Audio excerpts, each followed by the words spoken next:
Esta emisora les da la bienvenida al programa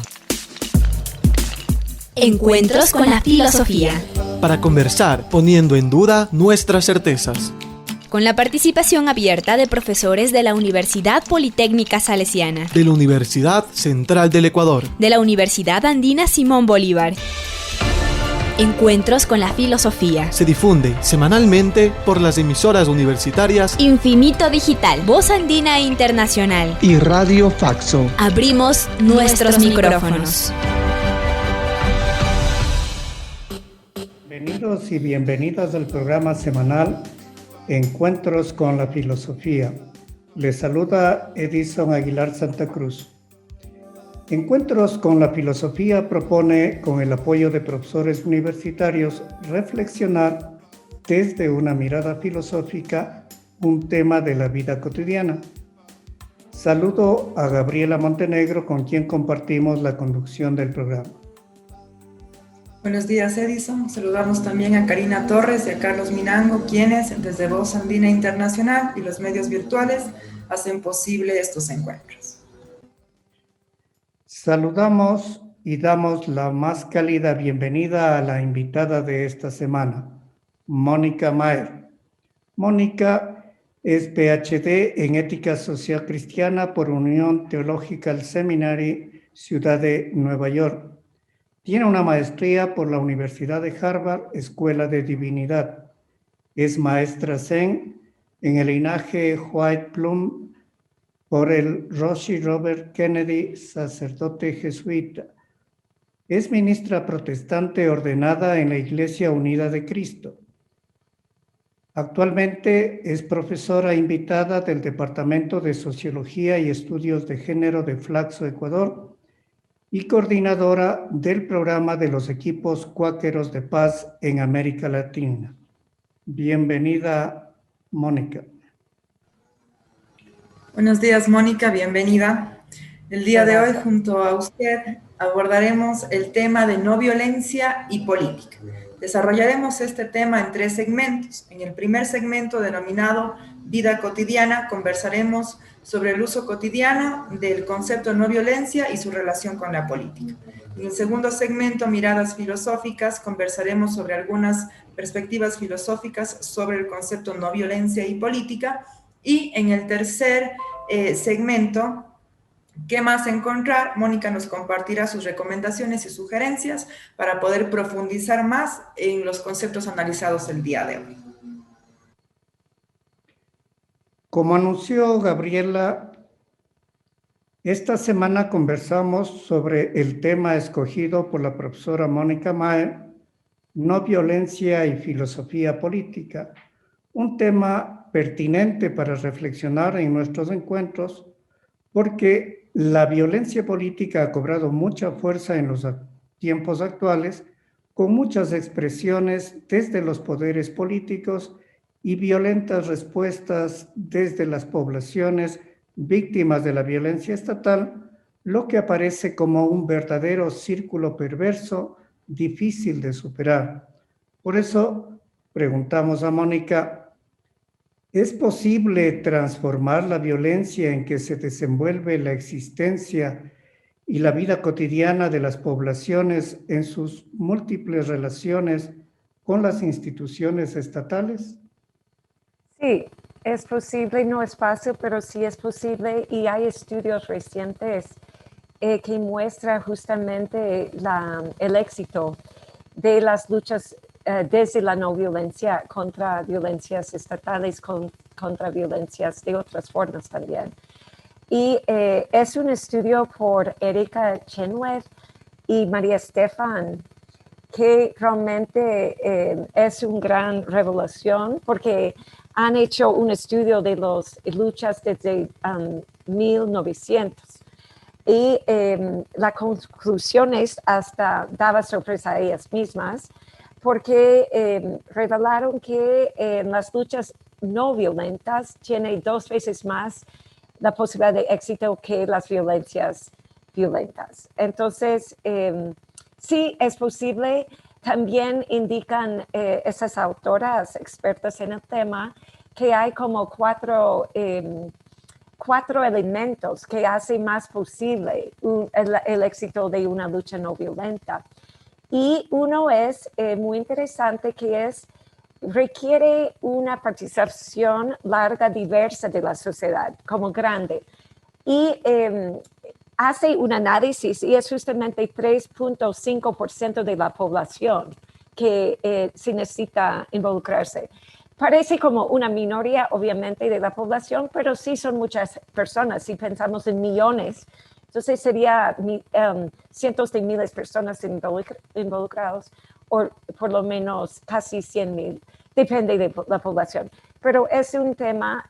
Otro elemento es que una lucha no violenta contra la injusticia necesita mantener la disciplina. Muchas veces sí hay represión violenta por parte de Fuerzas Armadas, distintas índices, pero sí la lucha no violenta necesita mantener la disciplina y no responder con violencia, sino ya pierde su legitimidad.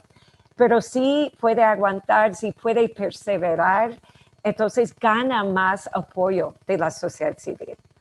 Y otro es también que poco a poco esas luchas no violentas gana la lealtad también de élites económicos, hasta de seguridad, fuerzas de seguridad. Y eso se ha visto en distintos países, que cambian la lealtad, los élites, para ponerse al lado de una lucha no violenta de la población. Y también, por último, un cuarto factor sería que necesitan tener una variedad de métodos para luchar, no solo protestas, sino hay muchos más que pueden utilizar y ser flexibles frente a las situaciones cambiantes. Perfecto. Mónica, ¿por qué cree usted que es importante abordar la relación no violencia y política en la vida cotidiana? Bueno, yo creo que relacionado con la primera pregunta, hay posibilidad de cambio, hay posibilidad de transformación en lo que consideramos algo normal, o sea, esos niveles de violencia que vivimos. Y la verdad que también la violencia no solo se concibe como estatal, sino hay distintos niveles de violencia. Hay violencia también, o sea, directa, como física directa, represión violenta o conflictos armados, pero también hay violencias, por ejemplo, simbólicas culturales que legitiman violencias directas, que son, por ejemplo, racismo, sexismo, heterosexismo, o sea, son como creencias que legitiman la discriminación, la opresión de ciertas personas. Pero también hay las violencias estructurales, que son las mismas estructuras sociales que ponen en práctica esas discriminaciones que tomamos como normales. Entonces, obviamente, abordar la política de la no violencia implica cuestionar esas cosas como normativas, como normales, y nos da herramientas concretas y esperanza para poder transformar. Porque también es tomar como suposición que el ser humano no es en sí violento. O sea, hay posibilidad de vivir en armonía y vivir desde como el buen común. O sea, que no solo para unos élites, unos grupos muy pequeños, sino para toda la sociedad. Hay posibilidad de vivir en más armonía a todo nivel, no solo a nivel de como el Estado, sociedad civil, pero también en la casa y también con nosotras mismas. Perfecto, muchas gracias, Mónica. Damos paso ahora a nuestro segundo segmento, Miradas Filosóficas. Esta semana en Miradas Filosóficas nos encontramos con Mónica Maher, quien desde sus enfoques filosóficos abordará el concepto no violencia y la filosofía política. Le preguntamos a Mónica Maher por qué el concepto no violencia forma parte de la filosofía política. Sí, es interesante la pregunta, Erecen, gracias. la filosofía política viene política de polis, que es una palabra griega que significa o significaba como la ciudad, la gran ciudad. Entonces, al principio la filosofía política tenía que ver más con filosofía política clásica, con esas relaciones de gobernanza de una sociedad como ciudad grande. Y no tenía que ver mucho con comunidades rurales ni con otros ámbitos. Hoy día, obviamente, cuando hablamos de filosofía política, también tomamos en cuenta otros espacios, como la filosofía feminista nos recuerda que el espacio, digamos, privado también es político. O sea, que la casa, la sociedad civil también, el Estado, relación ciudadanía con el Estado. Entonces, al principio también la filosofía política, por ejemplo, moderna, occidental, tomaba en cuenta, más que nada se enfocaba en el contrato social, como Rousseau del siglo XVIII. Y también desde Hobbes, que es siglo XVII, Hobbes y Locke, era una idea de cómo podemos, era como controlar realmente los instintos de las personas egoístas, digamos. Estaba definido un poco desde la libertad negativa, que tenía que restringir distintos derechos para poder vivir en armonía y no tener una guerra constante entre personas como egoístas. Entonces estaba concebido así, como una definición del Estado. Y para que la gente podía vivir en armonía con una voluntad general o el bien común, pero sí sacrificando ciertos derechos.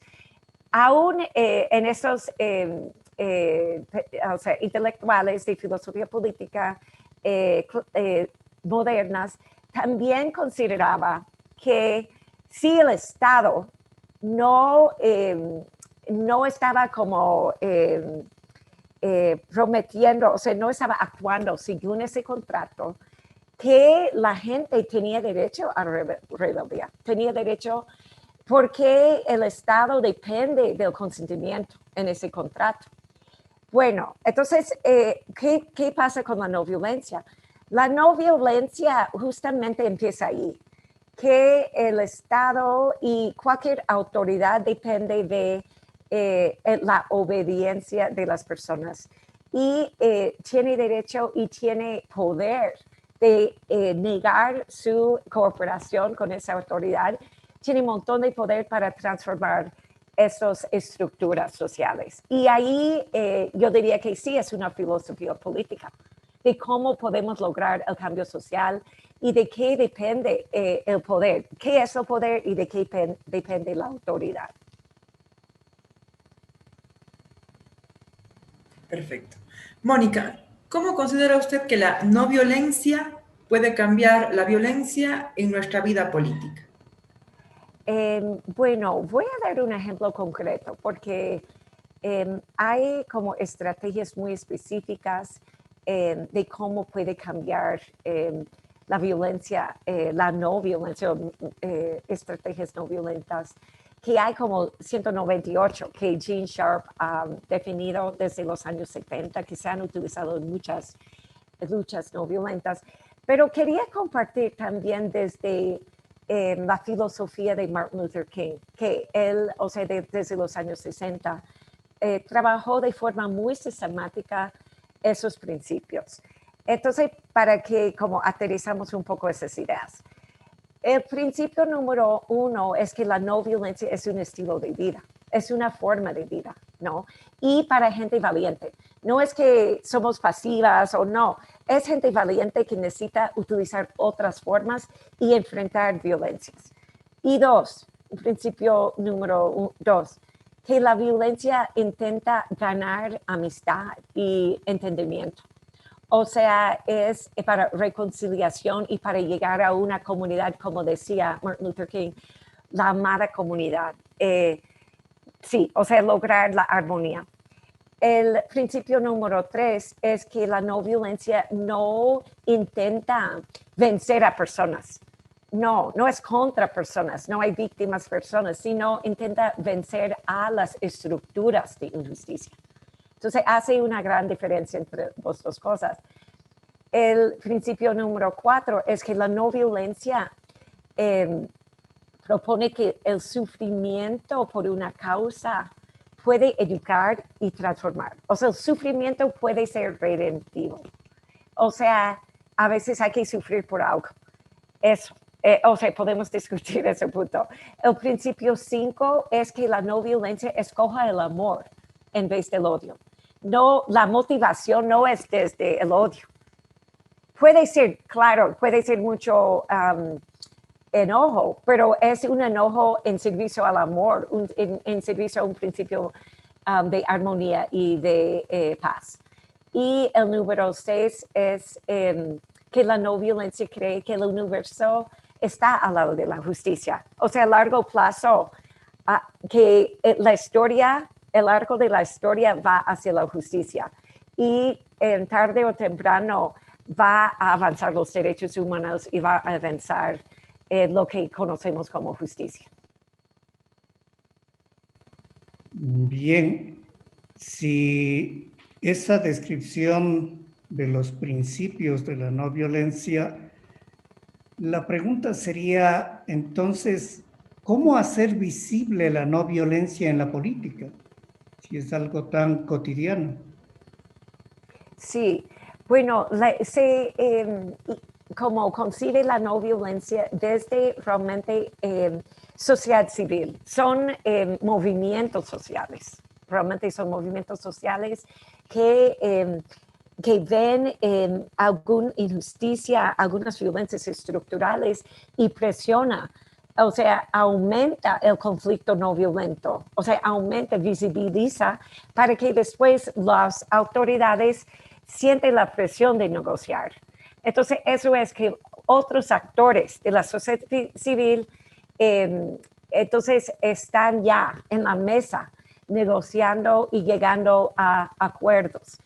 Hay también pasos que definió Martin Luther King de cómo hacer, cómo ir paso por paso en esas luchas no violentas en la vida cotidiana. Porque requiere preparación, ¿no? Y requiere disciplina. Y un primer paso sería recoger información, saber más sobre el tema. Si, por ejemplo, cambio climático o si violencia de género, hay que primero estudiar y conocer el contexto, conocer la comunidad, conocer los actores. Y después es educar. Educar no solo a sí mismo, sino también a la comunidad, también al adversario sobre el asunto. Uno utiliza muchas formas, muchas herramientas y también hay que reconocer y averiguar cada día el compromiso personal, que saber que uno sí tiene fe en esa filosofía y tiene determinación, tiene perseverancia y tiene compromiso y no tener otras motivaciones que pueden dañar el movimiento. Y ahí también uno llega con esos puntos o pasos hasta la negociación. Pero uno tiene que tener también durante esos procesos un sentido de humor, como mucha gracia, ver el adversario también como un ser humano, no como enemigo, sino como una persona que también puede cambiar. Y buscar en esa otra persona o que son parte de instituciones quizás de estructuras violentas, ver que sí, también son personas con mente abierta en su camino. Y al final, los últimos pasos sería como acción directa y después la reconciliación.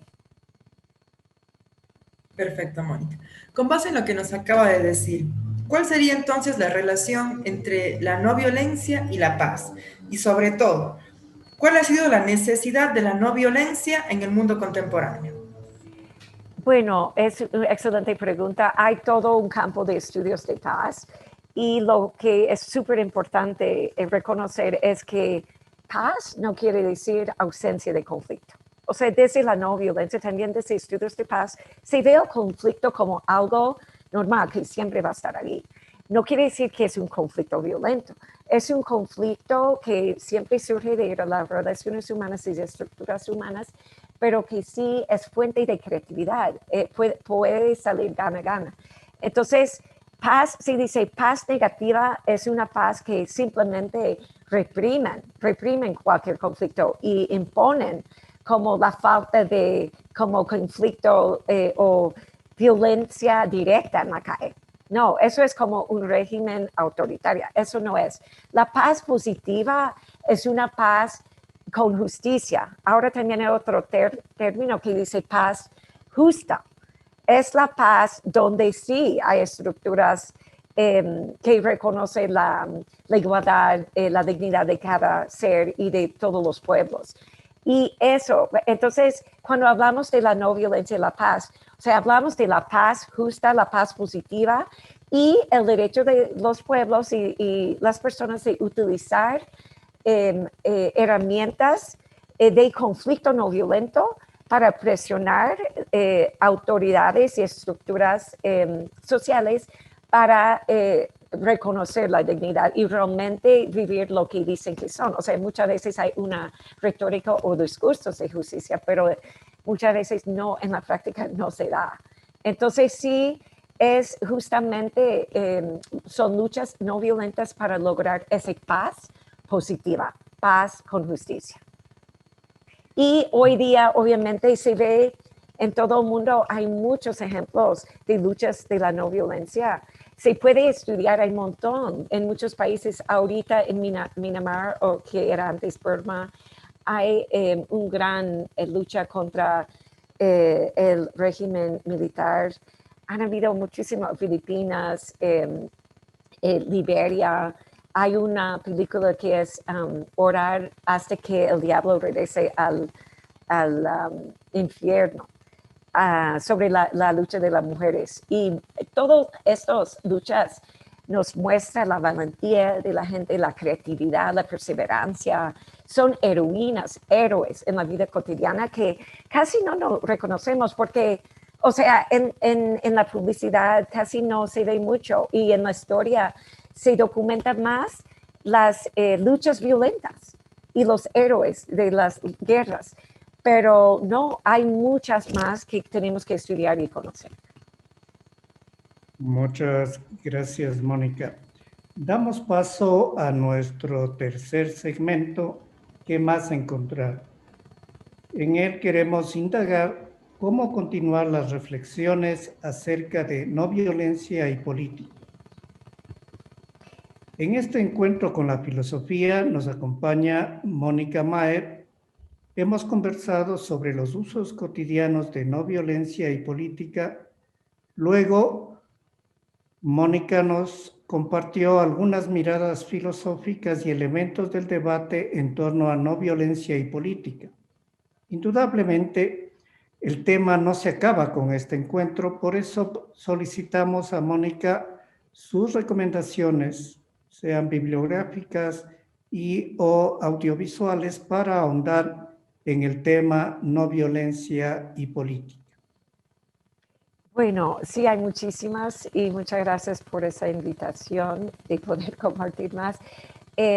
Yo creo que, entre otros, o sea, los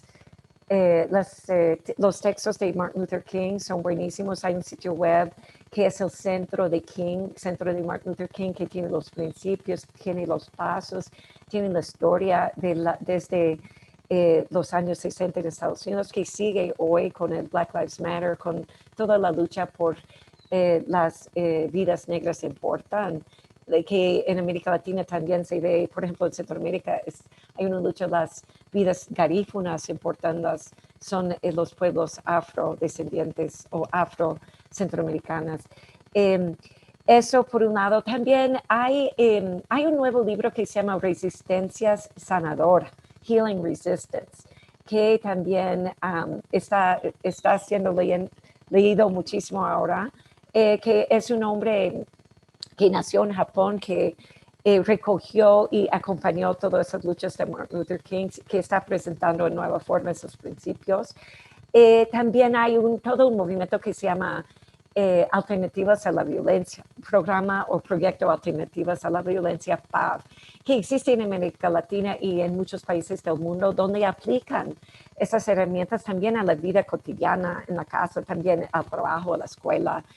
Y son cosas que nos pueden ayudar muchísimo para conocernos y no evitar conflictos, pero evitar que crezca y se llega a ser un conflicto violento. Entonces, es decir, no solo en las luchas así sociales contra, digamos, el Estado o intentar transformar políticas públicas más amplias, pero sino en todos los espacios de la vida, porque nos enseña todas estas teorías, herramientas que los conflictos grandes empiezan también con interacciones pequeñas, a veces explotan. Entonces podemos empezar en la vida cotidiana a implementarlos y conocernos cómo reaccionamos en un momento de conflicto. Si huimos, si peleamos, si nos congelamos, o sea, conocernos para saber qué hacer en esos momentos. Pero también quería señalar que hay muchos autores y uno muy reconocido es John Paul Lederach, que es menonita, que ha trabajado muchísimo en construcción de paz. Tiene un libro que se llama La imaginación moral y es como el arte y el alma de construcción de paz, que está muy ligado a las luchas no violentas. Y él entonces propone esa necesidad de poder imaginar algo más, de pensar más allá, fuera de la caja y de tener la valentía de intentar otra cosa en medio de una situación de conflicto. Y tiene muchos ejemplos y es buenísimo. Bueno, tengo muchos más ejemplos, pero creo que ¿cuánto tiempo tenemos? ¿Tengo más tiempo de decir más? Sí, un minuto o dos. Ya, porque también aquí en Quito, en Ecuador, hay estudios que se han hecho recogiendo también de otros países de América Latina. Uno es un libro editado por Cecil Muli, que es una profesora en la Flaxo, aquí en Quito, también Esperanza Hernández Delgado de Colombia, y se llama Resistencia Civil y Conflicto Violenta en América Latina. Entonces, tiene historias actuales, ¿no? Contemporáneas, de resistencias no violentas en el continente y su éxito. Y recojan al final, como en conclusiones, cuáles son las herramientas, qué es lo que ayudó que esas luchas no violentas tuvieron éxito. Y al mismo tiempo hay otro libro que se llama Resistencias no violentas en América Latina, experiencias en Brasil, Colombia y México. Y es un libro editado por las mismas autoras. Bien, Mónica, muchas gracias. Sin duda, ese tema deja muchas interrogantes abiertas, sin embargo, tenemos que cerrar ya el programa y quisiéramos terminar consultándole qué otros términos y conceptos están vinculados a la relación entre la no violencia y la política. Sí, bueno, hay muchos, o sea, miramos hoy como esa relación entre el campo de construcción de paz y la no violencia. También se podría mirar las relaciones entre la no violencia y la ecología política, que también, o sea, ver en qué forma podemos decir que hay que extender esas luchas no solo hacia personas, o sea, no ser violentas contra personas, sino también contra, o sea, no podemos, tenemos que reconocer todos los seres vivientes y cómo podríamos aplicar esos conceptos hacia toda la creación, ¿no? Y ver, yo creo que es todo un campo que se va a ampliar ahora, pero también lo que es la intersección entre la no violencia y los estudios o la filosofía feminista, cómo examinar las injusticias desde teorías feministas y ampliar también lo que conocemos o reconocemos como luchas no violentas para incluir la justicia de género. Eso sí es un nuevo área también de estudio, de práctica, Y finalmente yo diría que la no violencia en sí ha dejado al lado en gran forma, muchos que están trabajando eso, han dejado al lado los principios más espirituales, más religiosos, digamos, teológicos. Entonces, eso también sería un punto de explorar. ¿En qué sentido sí es necesario incluir una perspectiva más espiritual o más ética, más allá, para poder mantener las disciplinas, la motivación y la posibilidad de transformación social? Muchas gracias. Concluimos este encuentro semanal con la filosofía, con nuestro agradecimiento a ustedes, radioescuchas, a la invitada de esta semana, Mónica Maher, y a Carlos Minango y Karina Torres en la cabina de Radio Voz Andina Internacional. Muchas gracias, Mónica. Recuerden que pueden enviarnos sus comentarios y sugerencias al correo electrónico encuentrosconlafilosofía@gmail.com. Hasta el próximo encuentro con la filosofía. Agradecemos su sintonía a Encuentros con la filosofía. el programa que impulsa el filosofar como acción compartida desde las radios universitarias.